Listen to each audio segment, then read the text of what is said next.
My son-in-law told his golf buddies I was an embarrassment at the country club dinner last spring. He said it loud enough that 2 tables heard him.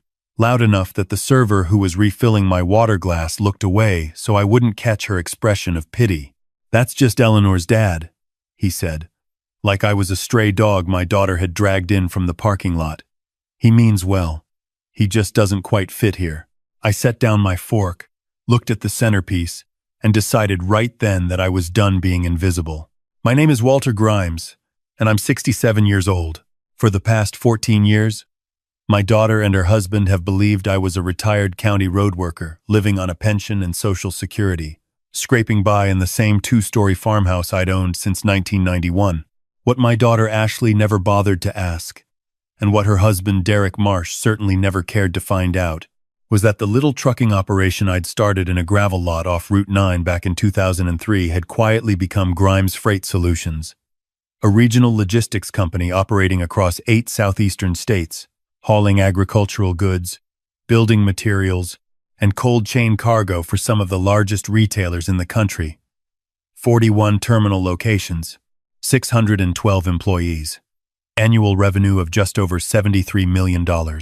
I drove a 2006 Chevy pickup with a cracked dashboard and a pine tree air freshener that had long since stopped smelling like anything. I wore the same canvas work jacket I'd worn for 11 years.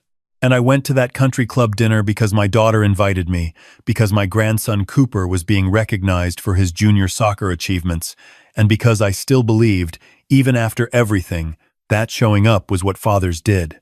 I should have seen the warning signs earlier. The first one came about 2 years ago, when Ashley started calling my farm the property in conversations with Derek's mother. Not my home. Not Dad's place. The property. Like it was already something to be assessed and divided rather than somewhere a living person had built a life. The farmhouse sat on 62 acres of East Tennessee land that I'd paid off in 2008. Derek's mother, Patricia Marsh, had once cornered me at Thanksgiving to explain, very gently, that rural land values were surging in our county, and that I really ought to be thinking practically about my legacy planning. She said legacy planning the way people say it when they mean they'd like a number attached to your name so they know what you're worth to them. The second sign came when Derek started volunteering his financial advice every time we were in the same room. Derek was 41, a regional sales director for a pharmaceutical company, which meant he traveled constantly, wore expensive shirts with the top button undone, and spoke about money the way people do when they've read too many business books and applied none of them. He made good money.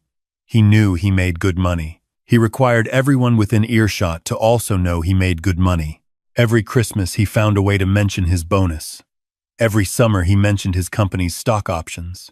When he spoke to me, he used a slower cadence, the way people do with foreign tourists or elderly relatives they're not quite sure still have all their faculties. Ashley had drifted toward Derek's world gradually, the way water finds the lowest point without really deciding to. She wasn't unkind exactly. She remembered my birthday and called on holidays.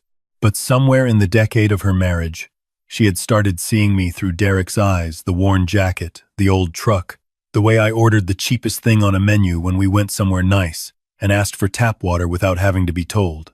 She loved me. I believed that. She just didn't see me anymore. Not really. The breaking point was the country club dinner. But it wasn't just what Derek said to his friends. It was what came the week after, when Ashley called me on a Tuesday evening, and I could tell from the careful way she arranged her words that she and Derek had been rehearsing. "Dad, we've been talking. We've been talking about expanding the house. Cooper's getting older. We want a proper guest space.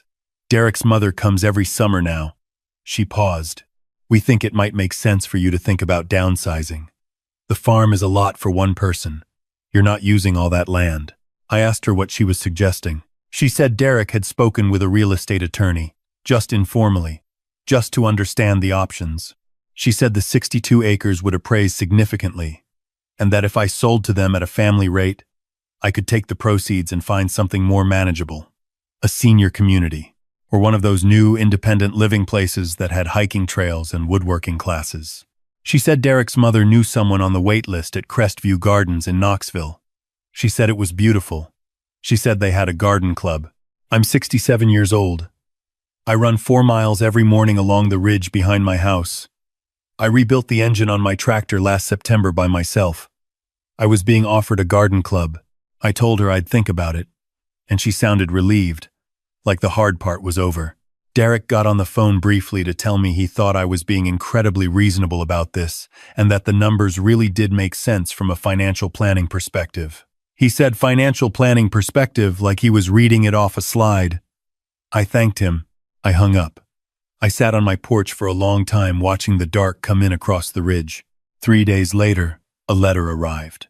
Marsh and Grimes Family Estate Transition Agreement, it said at the top, drafted by a firm in Nashville that Derek's company used for corporate contracts. The language was wrapped in warmth, terms of loving family support during life transition, preferred family pricing mechanism for property conveyance, enhanced independent living subsidy from son-in-law, contingent on timely property transfer. They were offering me $240,000 for 62 acres that would have appraised at over $900,000 on the open market. The loving family support contingent on me signing. I had 30 days. I read the letter twice. I read it a third time. Then I walked to my study, unlocked the filing cabinet behind the bookshelf, and pulled out a folder I hadn't opened in years. Inside was the original Articles of Incorporation for Grimes Freight Solutions, filed in 2003, and the financial summary my CFO had emailed me the previous quarter, and a photograph from 2019 of me shaking hands with the CEO of a regional grocery chain at the opening of our new Memphis cold storage terminal, and the Forbes Southeast Business Review article from 2021 that called me the quiet backbone of Appalachian agricultural logistics. I picked up the phone and called my attorney, a woman named Sandra Yee who had handled my business interests for 11 years. Sandra, I said, I need you to do 2 things. First, make sure my personal assets are structured so that no family member can make a legal claim on them without my written consent. I want it airtight. Second, I need to know every business relationship Derek Marsh, his employer Vantage Pharma, and Patricia Marsh have with any company in my freight network. Give me 48 hours, she said. I'll have it in 24. She called back in 19 hours. Walter, she said, you're going to want to sit down for this. Grimes Freight Solutions has an active logistics contract with Vantage Pharma's Southeastern Distribution Division. Cold chain pharmaceutical transport from 3 distribution hubs. Current annual value is $4.8 million. Your company has held that contract for 6 years. Derek Marsh is listed internally as the regional account stakeholder who helped facilitate the original contract negotiations. He had helped bring us that contract 6 years ago, when he'd just joined Vantage Pharma, likely not knowing who the Grimes in Grimes Freight Solutions was. He had never connected it to the man in the canvas work jacket who ordered tap water at dinner. He had been collecting quiet performance credit at his company for years on an account that was, at its foundation, his father-in-law's. What else? I said. Vantage Pharma is currently in the final stages of renewing that contract for another 3 years. The new rate would bring it to approximately $6.1 million annually. Derek's division is counting on that renewal for their Q3 numbers. There's also something else. Patricia Marsh, Derek's mother, is listed as a silent investor in a real estate development partnership called Hillcroft Partners LLC, based out of Nashville. Hillcroft Partners has been quietly acquiring rural land parcels across East Tennessee for the past 18 months. Your 62 acres would fit exactly into a corridor they're trying to assemble. So it wasn't just Derek wanting more space for guest bedrooms. It was the Marsh family wanting my land for a development play, and they were using my daughter's voice to get it.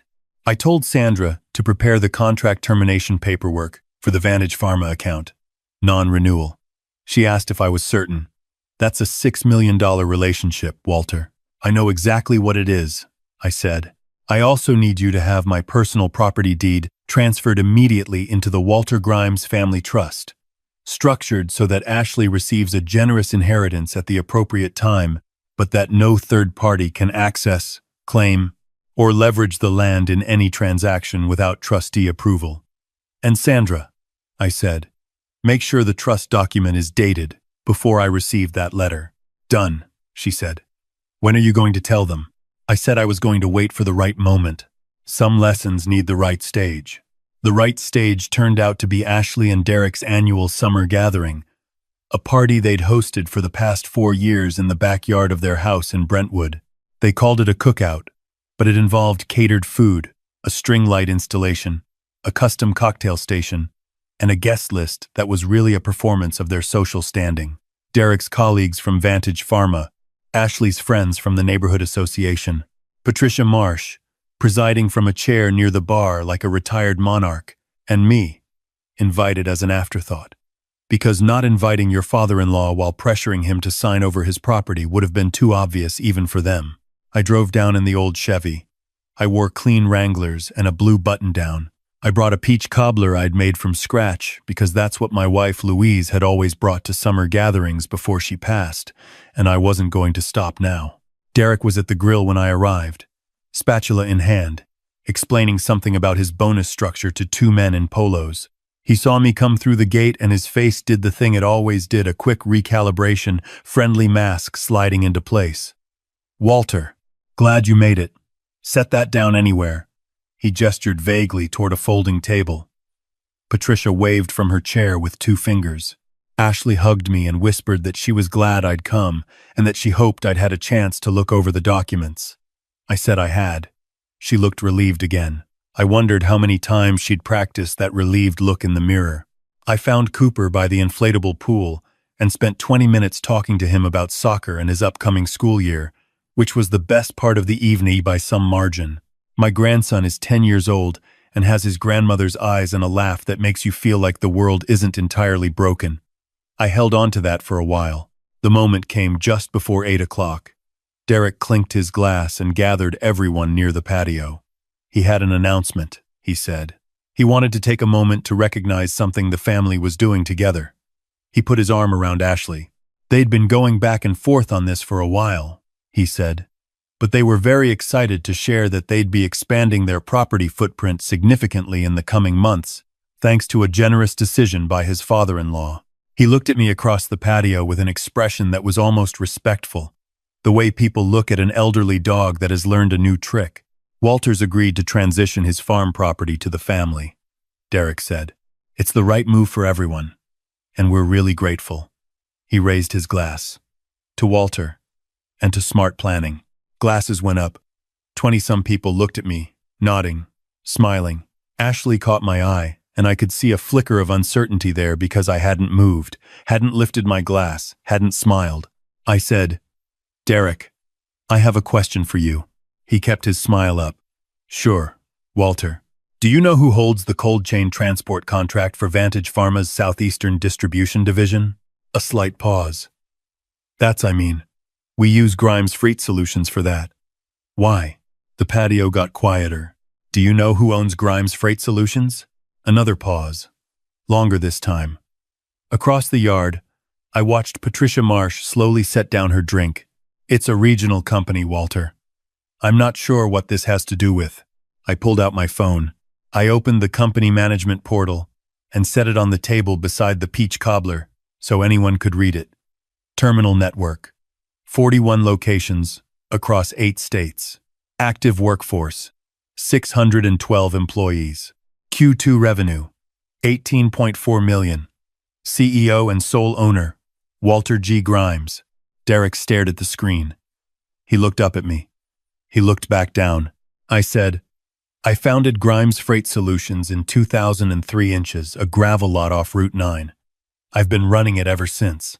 The contract your division has been taking credit for, the $4.8 million pharmaceutical transport relationship you helped facilitate 6 years ago, the one your bonus has been partially benchmarked against for 3 consecutive years, that contract was with my company. You have been, without knowing it, financially dependent on the father-in-law you've been trying to relocate to Crestview Gardens. Someone near the bar made a sound that wasn't quite a laugh.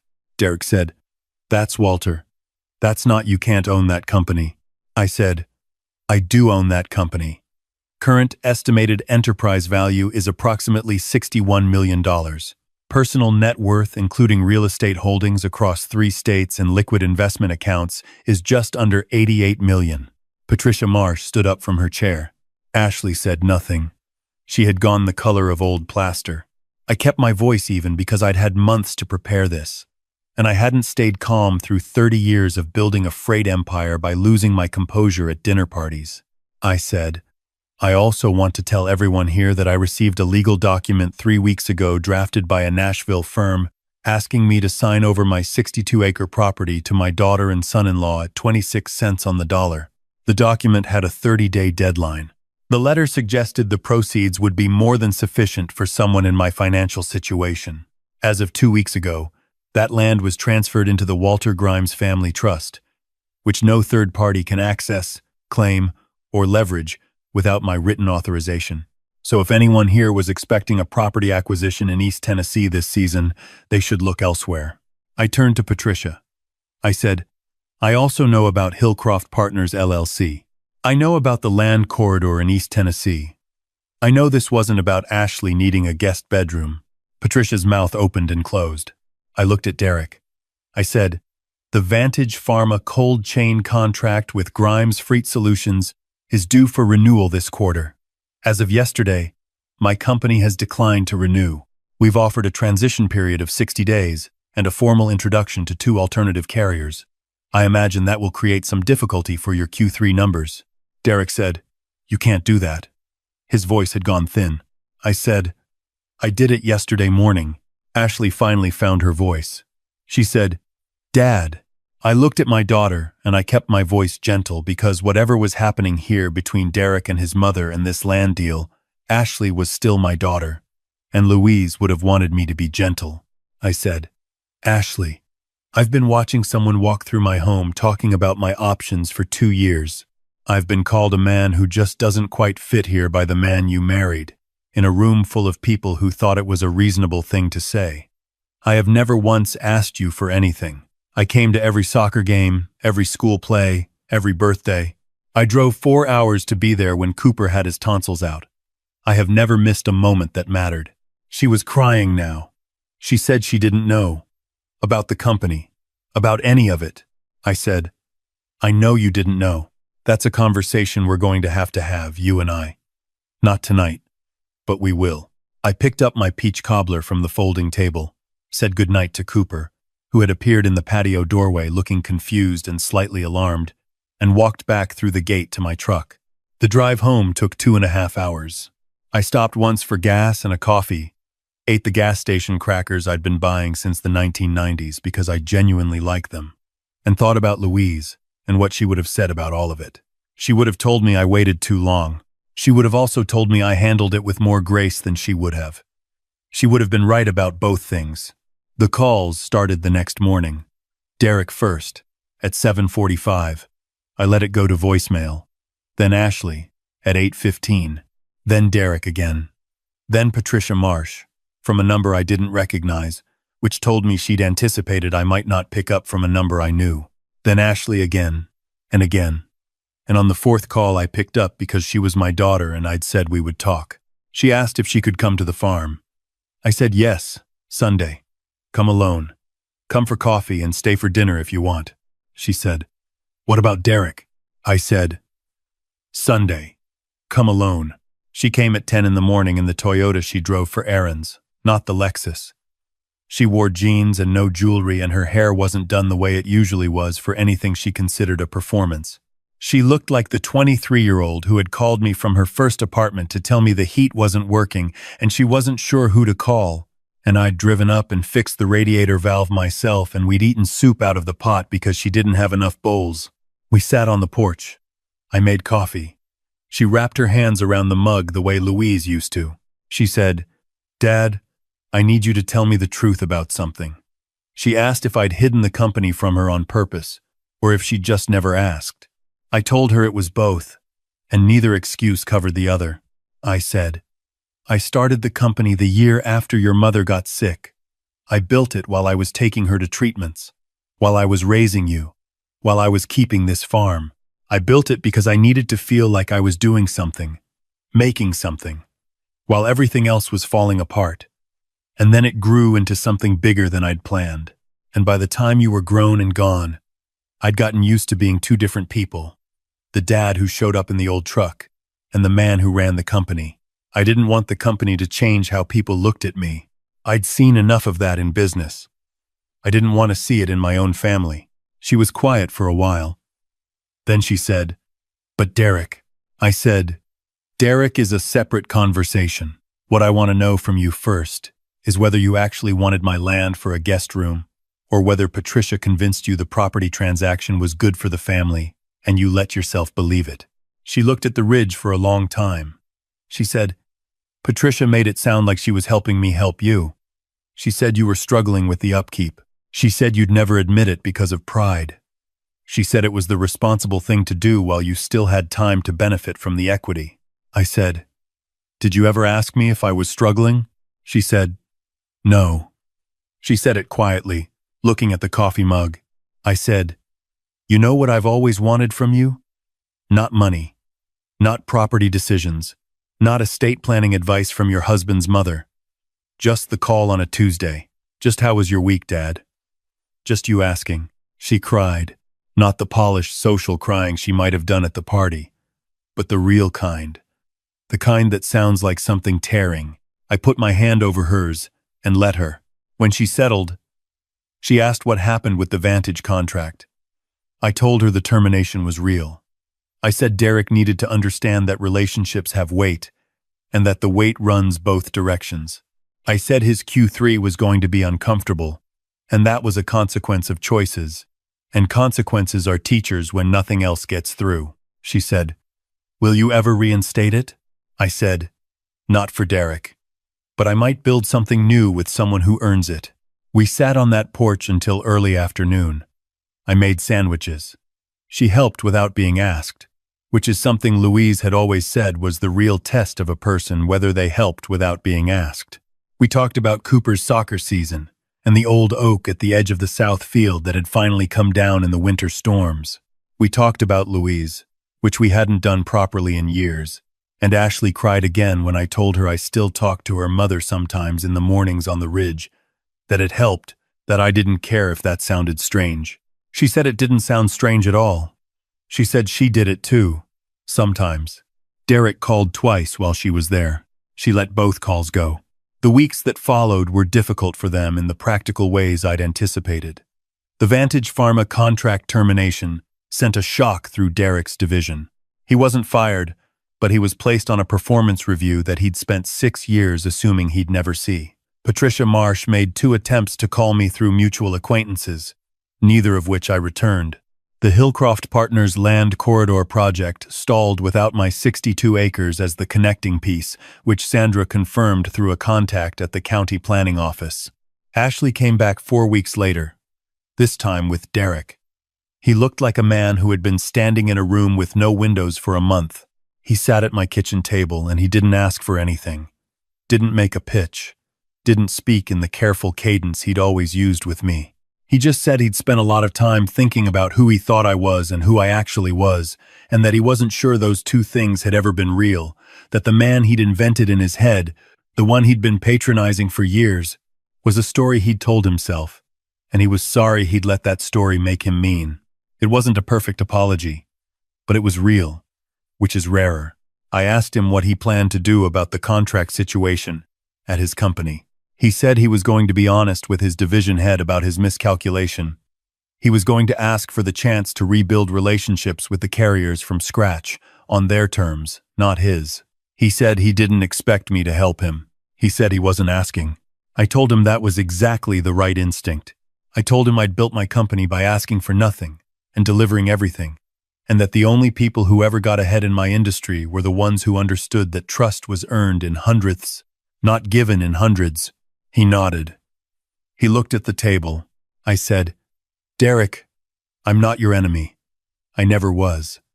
But I'm also not furniture in my own life, and I need you to understand that."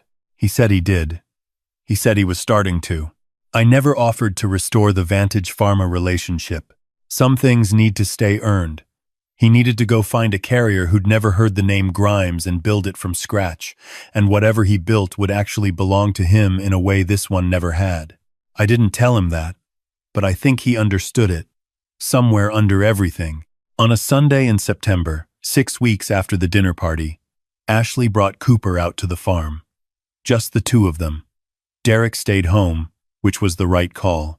Cooper spent the morning on the tractor with me, which he did approximately once a year and which never stopped being the best 3 hours of my calendar. He asked 400 questions about how the hydraulics worked and whether I'd ever flipped a tractor and what would happen if you accidentally drove into the creek. I answered all of them. We ate lunch on the porch. Ashley walked the ridge in the afternoon while Cooper and I played cards at the kitchen table, and when she came back, her eyes were quiet in the way that means something has settled. She stood in the kitchen doorway and she said, "Dad, this land is beautiful. I forgot how beautiful it is." I said, "It's yours someday, not because of any document or plan or transaction, just because you're mine, and this was your mother's, and that's how it works." She said, "I don't want you to think I was just after the land." I said, "I know you weren't. I know Patricia got inside your head, and the story made sense from the angle she gave you. That's how manipulation works. It uses love as a handle. You loved me enough to believe I needed saving, and she used that. That's not your fault. It's something to watch for." She said she was watching. That evening, after Ashley and Cooper had driven back toward Nashville, I sat on the porch in the September dark and listened to the ridge. Somewhere out there, my freight terminals were moving product through the night, refrigerated trucks carrying medicine through the Cumberland Plateau, flatbeds loaded with building materials heading toward the Gulf Coast. 612 people whose paychecks came from something I'd started in a gravel lot because I didn't know how else to hold myself together while my wife was sick. I'd built something real. I'd built it quietly, in Wrangler jeans and steel-toed boots, without ever needing anyone to see it. And the strange mercy of that was that when it finally mattered, when it finally needed to be seen, it was too large to argue with. My phone buzzed. A text from Ashley. "Thank you for today. Cooper talked about the tractor the whole drive home. Also, I called you last Tuesday just to call. Did you get it?" I texted back that I had. I said it was the best call of the week. She sent a heart, then a tractor emoji, then nothing else. I put the phone in my pocket. I looked at the stars over the ridge. The same stars Louise and I had watched from this porch for 31 years. And I thought about what it means to build a life that holds its shape even when the people you love stop looking at it. The shape doesn't change. The weight doesn't change. The only thing that changes is who finally decides to look. If you're watching this, I want you to know one thing.